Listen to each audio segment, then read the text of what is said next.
Assalamualaikum warahmatullahi wabarakatuh. Di sini saya akan membacakan di mana ada 11 makalah kelompok yang sudah saya rangkum secara singkat dan saya akan membacakan itu kelompok pertama dengan judul materi Konsep Ekonomi Makro Islam.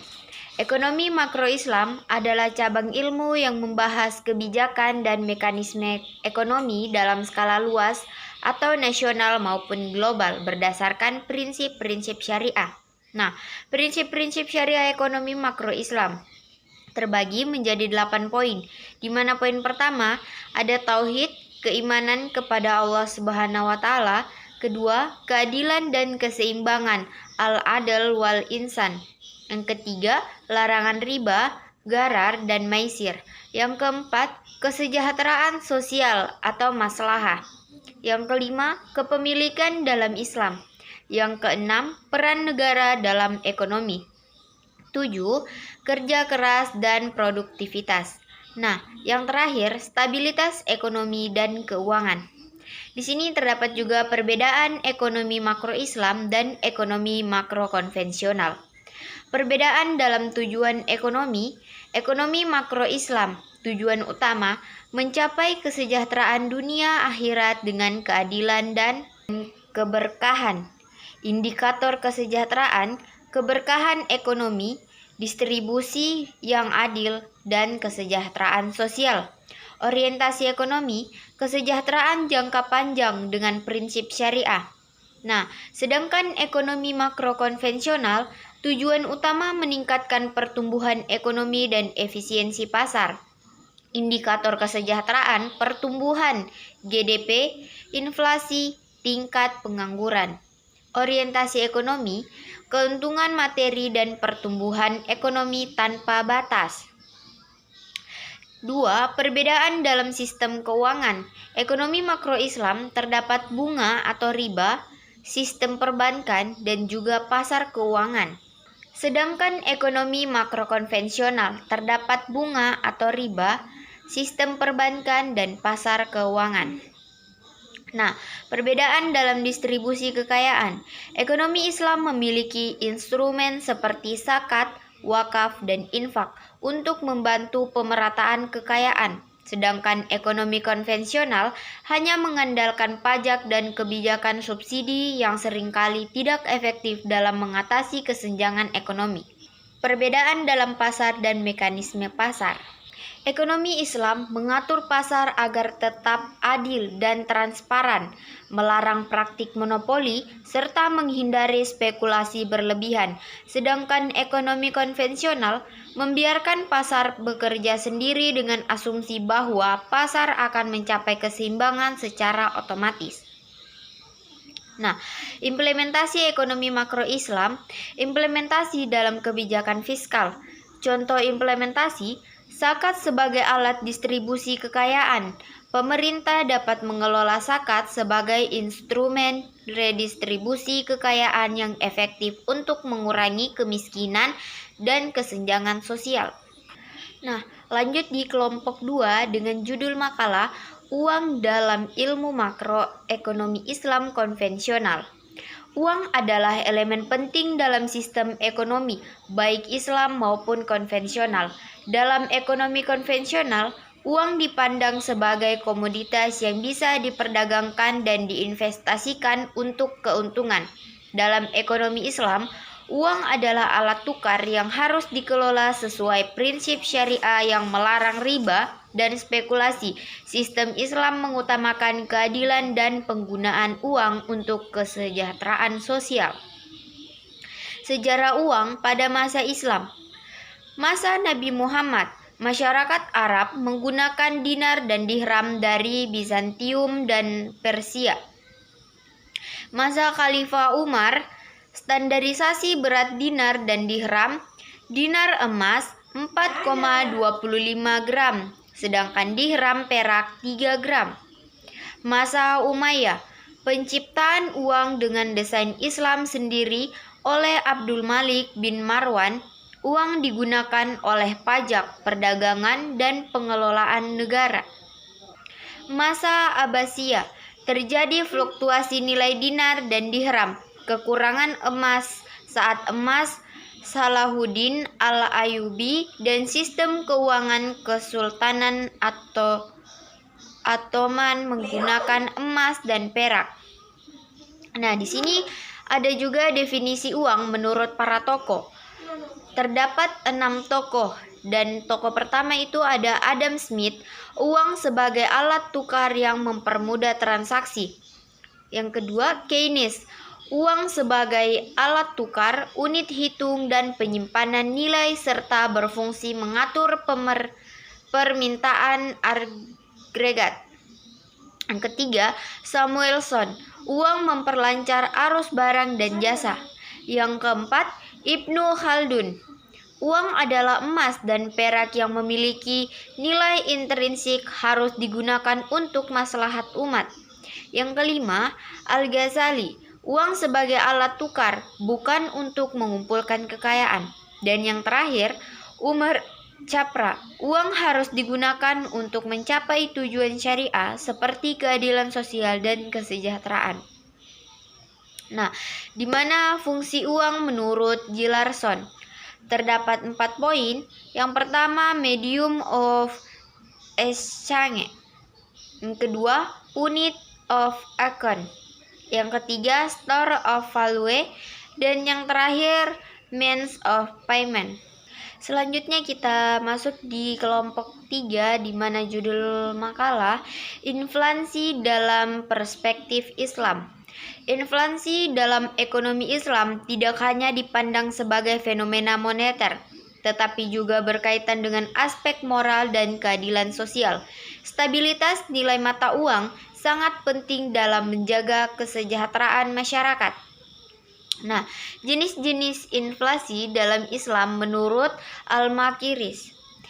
Inflasi alamiah, natural inflation, terjadi karena faktor alami seperti bencana alam dan gagal panen yang menyebabkan kelangkaan barang.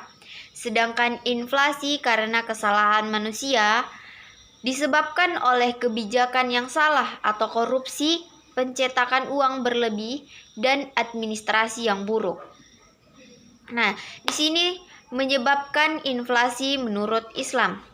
Riba atau bunga meningkatkan harga barang karena bunga dibebankan kepada konsumen.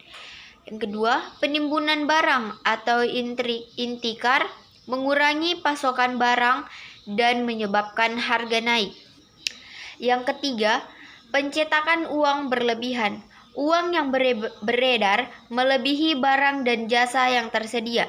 Yang keempat, manipulasi pasar, praktik monopoli dan oligopoli, serta kartel yang menciptakan uang tidak wajar. Yang kelima, konsumsi berlebihan atau israf, pola hidup boros yang meningkatkan permintaan secara tidak wajar. Nah, karena tadi ada penyebab, maka ada solusi atau solusi penanganan inflasi dalam Islam. Terdapat 7 poin. Yang pertama, menerapkan sistem keuangan syariah yang bebas riba. Kedua, mengoptimalkan zakat, infak, dan sedekah sebagai distribusi kekayaan. Ketiga, menggunakan mata uang stabil seperti dinar dan dirham. Yang keempat, melaksanakan hisbah atau pengawasan pasar untuk mencegah kecurangan. Yang kelima, memperkuat sektor real atau produksi barang dan jasa nyata. Yang keenam, mewujudkan pemerataan distribusi pendapatan. Yang ketujuh, menggalakkan gaya hidup sederhana dan menghindari saraf. Oke, kita masuk lagi di bab selanjutnya, bab 4. Teori nilai tukar Islam. Nilai tukar dalam ekonomi konvensional dipengaruhi oleh inflasi, suku bunga, dan spekulasi pasar. Dalam ekonomi Islam, nilai tukar harus mengikuti prinsip syariah yang mengelola riba atau bunga, garar ketidakjelasan, dan spekulasi berlebihan. Teori nilai tukar Islam menjadi alternatif untuk menciptakan sistem moneter yang stabil dan adil. Nah, konsep nilai tukar dalam ekonomi Islam. Nilai tukar dalam Islam harus mencerminkan nilai real atau intrinsik mata uang dan bebas dari riba dan spekulasi. Mata uang idealnya berbasis emas dan perak atau dinar dan dirham karena lebih stabil dibandingkan mata uang flat. Terdapat juga prinsip-prinsip nilai tukar Islam. Ada beberapa poin, dan yang pertama larangan riba, kedua larangan gharar, ketiga berdasarkan nilai real, keempat stabilitas moneter berlebihan yang merugikan. Perbandingan sistem Islam dan konvensional, di mana ada aspek dan konvensional. Aspeknya itu dasar nilai, permintaan penawaran pasar, stabilitas, fluktuatif, rawan spekulasi. Spekulasi diperbolehkan, suku bunga dipengaruh, sistem mata uang, flat money.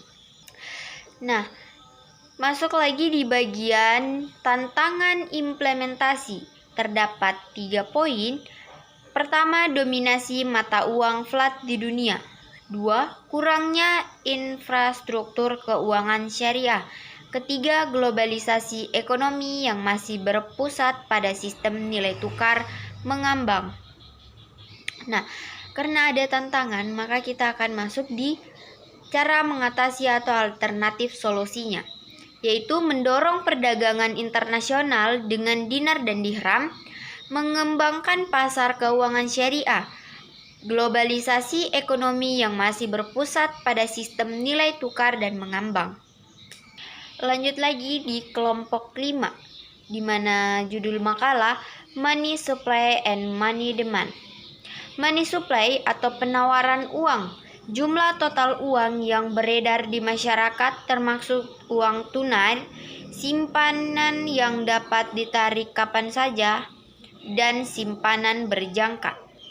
Money demand, permintaan uang, keinginan masyarakat untuk memegang uang tunai guna memenuhi kebutuhan transaksi, berjaga-jaga, dan spekulasi.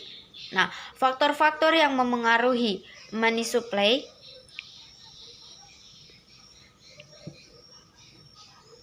tingkat suku bunga, nilai tukar mata uang, dan cadangan devisa dan pengeluaran.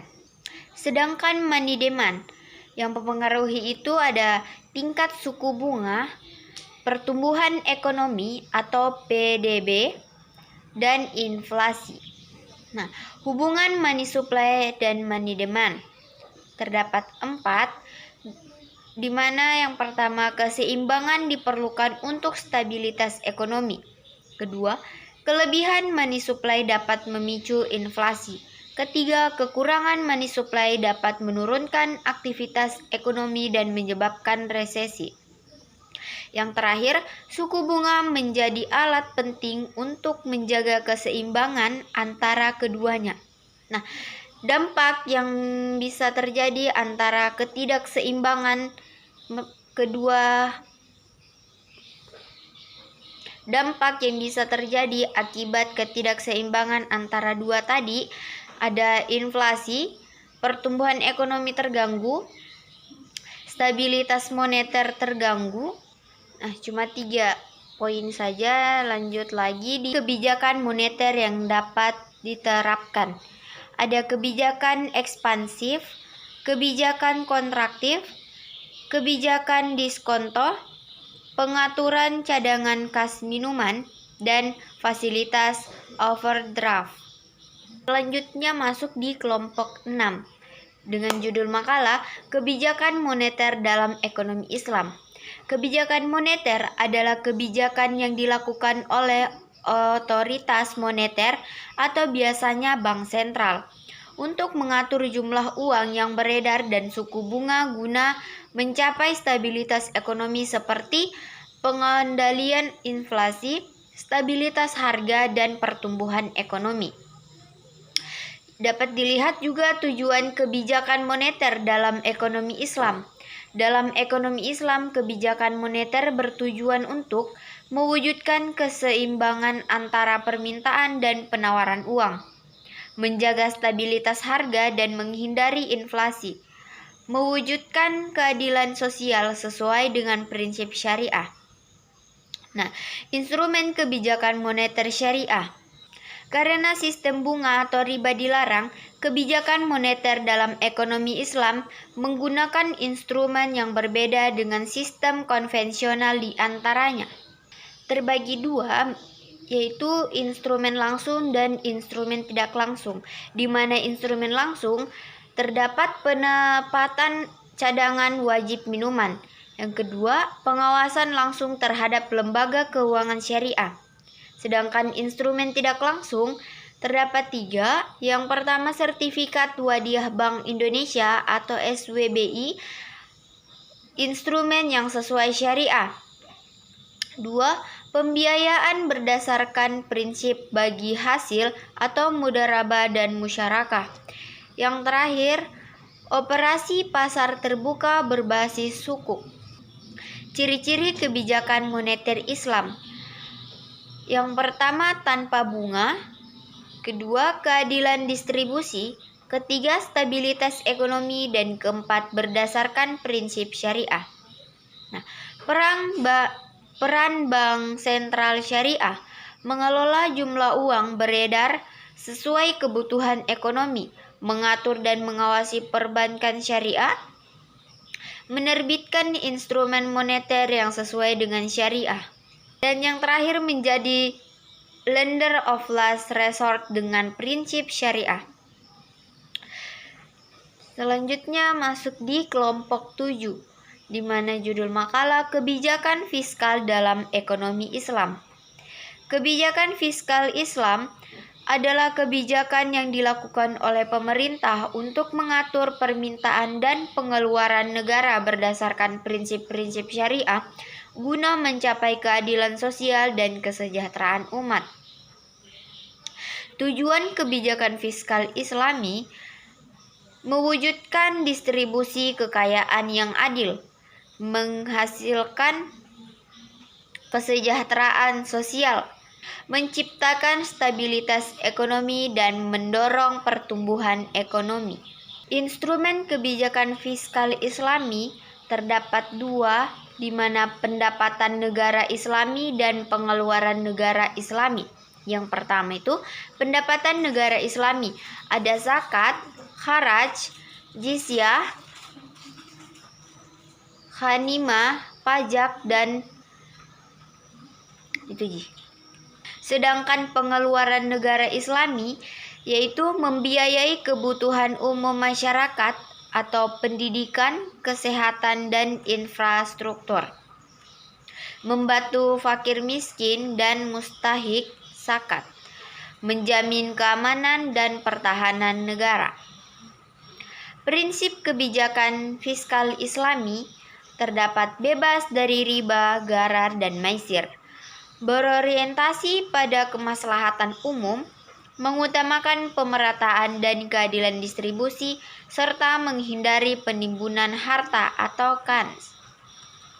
Nah, dapat dilihat di mana peran negara dalam fiskal Islami: mengelola sumber daya publik sesuai syariah, mengatur dan mengawasi distribusi kekayaan, menyediakan layanan publik yang memadai.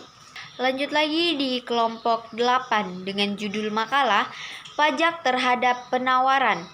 Pajak memiliki peran ultal dalam pembangunan negara, tidak hanya sebagai sumber penerimaan, tetapi juga sebagai instrumen kebijakan ekonomi. Pajak memengaruhi biaya produksi yang berdampak pada penawaran barang dan jasa di pasar. Kenaikan pajak dapat mengurangi jumlah barang yang ditawarkan, memicu kenaikan harga, dan memengaruhi perilaku konsumen. Nah, pengertian pajak dan penawaran.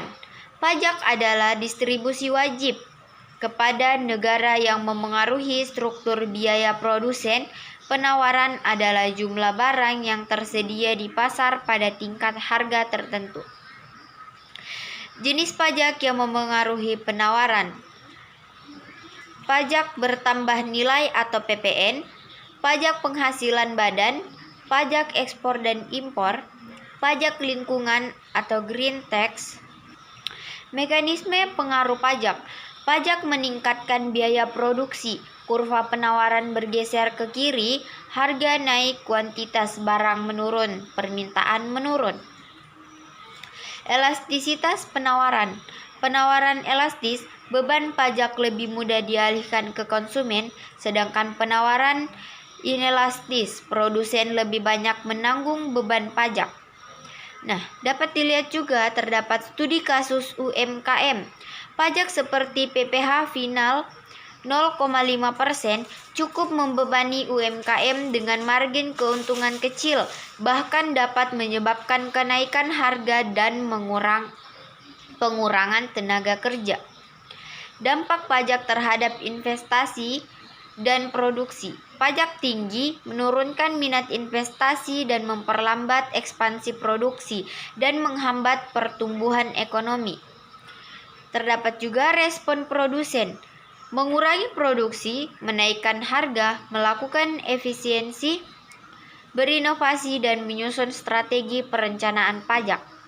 Lanjut lagi di kelompok 9 dengan judul makalah Kharaj Based on Productivity. Kharaj adalah pajak atas tanah dalam ekonomi Islam, khususnya tanah milik non-muslim yang ditaklukkan oleh negara Islam. Pajak ini tidak hanya menjadi sumber pendapatan negara, tetapi juga mendorong pengelolaan tanah secara produktif dan berkelanjutan. Pengertian dan sejarah kharaj. Kharaj dikenakan atas tanah pertanian sejak masa Khalifah Umar bin Khattab.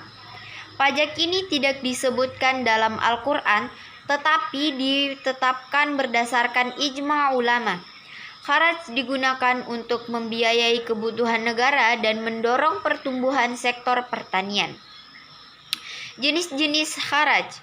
Kharaj memiliki beberapa jenis, di antaranya kharaj tanah, kharaj hasil, kharaj tetap, dan kharaj variabel, serta kharaj non-muslim dan kharaj sewa, kharaj pertanian. Nah, produktivitas dalam ekonomi. Produktivitas adalah efisiensi dalam menghasilkan barang dan jasa. Dipengaruhi oleh kualitas SDM, infrastruktur teknologi, dan kebijakan pemerintah. Peningkatan produktivitas penting untuk pertumbuhan ekonomi dan kesejahteraan masyarakat. Nah, kita lihat di sini terdapat hubungan kharaj dan produktivitas. Kharaj dapat menjadi insentif untuk meningkatkan produktivitas pertanian jika ditetapkan secara adil. Jika pajak terlalu tinggi, bisa menurunkan motivasi petani. Kharaj yang dikelola dengan baik mendorong investasi dalam pengelolaan lahan yang lebih produktif. Nah, saya sedikit memberi tentang studi kasus. Contohnya itu seperti di Mesir dan sistem tanam paksa di Indonesia pada masa kolonial menunjukkan bahwa sistem pajak seperti kharaj bisa meningkatkan produktivitas. Lanjut lagi, tinggal 2 kelompok. Nah, yang ini masuk di kelompok 10. Pertumbuhan ekonomi dan perspektif Islam. Pertumbuhan ekonomi adalah proses peningkatan kapasitas suatu negara dalam memproduksi barang dan jasa selama periode tertentu. Teori klasik dipelopori oleh Adam Smith. Pertumbuhan dipengaruhi oleh jumlah penduduk, modal, sumber daya alam, dan teknologi. Teori Malthus, pertumbuhan penduduk lebih cepat dari pertumbuhan kebutuhan hidup, menyebabkan kemiskinan jika tidak dikendalikan. Teori Schumacher menekankan peran inovasi dan pengusaha dalam mendorong pertumbuhan ekonomi. Nah, karena dari tadi kita membahas tentang pertumbuhan, maka di sini terdapat pertumbuhan ekonomi dalam Islam. Islam menekankan pemakmuran bumi atau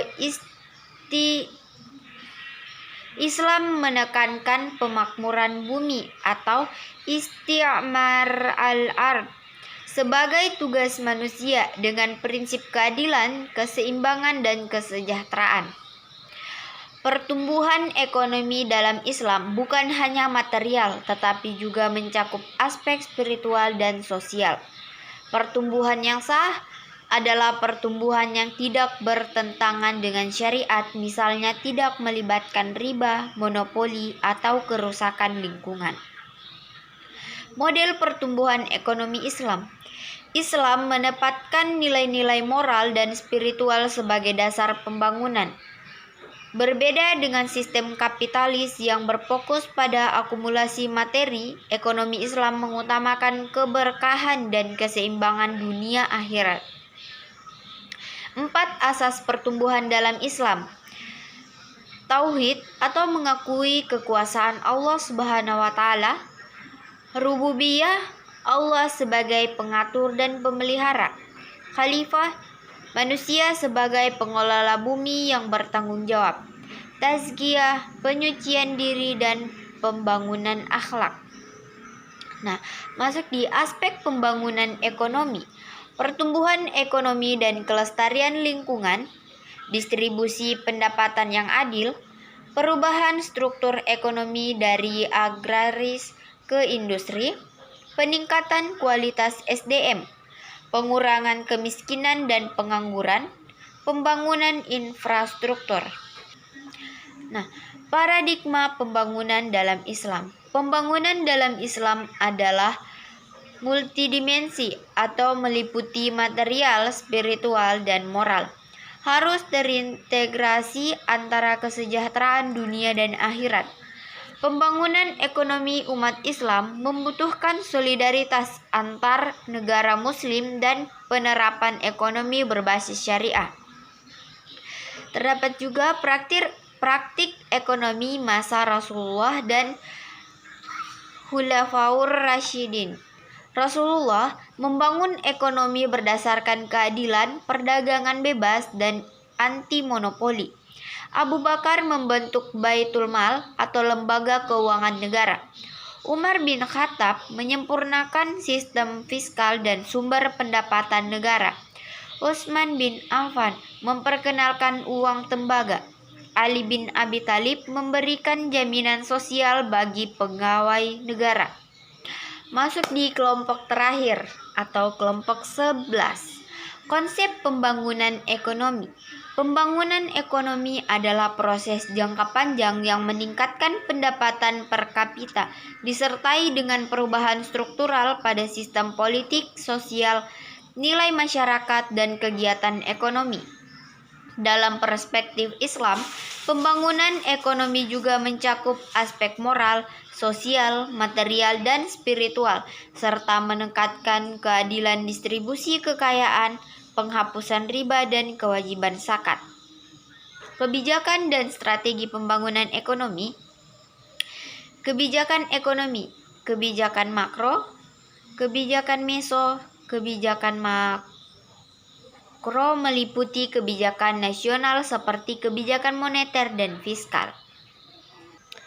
Dan strategi pembangunan ekonomi meningkatkan investasi domestik dan asing, pengembangan sumber daya manusia, pendidikan, kesehatan, riset, pembangunan infrastruktur, transportasi energi atau telekomunikasi, peningkatan produktivitas di sektor pertanian, industri, dan jasa, penguatan institusi dan tata kelola pemerintahan, pembangunan berkelanjutan dan inklusif yang ramah lingkungan dan merata. Nah, terakhir, terdapat tujuan dan manfaat pembangunan ekonomi, di mana tujuan meningkatkan ketersediaan kebutuhan pokok, meningkatkan standar hidup dan pendapatan per kapita, memperluas pilihan ekonomi dan sosial, mewujudkan pemerataan pendapatan dan pengentasan kemiskinan, meningkatkan daya saing global dan menjamin keberlanjutan lingkungan. Sedangkan manfaatnya, peningkatan produksi nasional (GDP), ketersediaannya berbagai alternatif dan kemudahan bagi masyarakat, perubahan sosial, ekonomi, dan politik yang lebih maju, mengurangi kesenjangan antara negara berkembang dan negara maju. Baik, itu saja yang bisa saya sampaikan dari 11 materi kelompok yang sudah saya rangkup sesingkat-singkatnya. Assalamualaikum warahmatullahi wabarakatuh.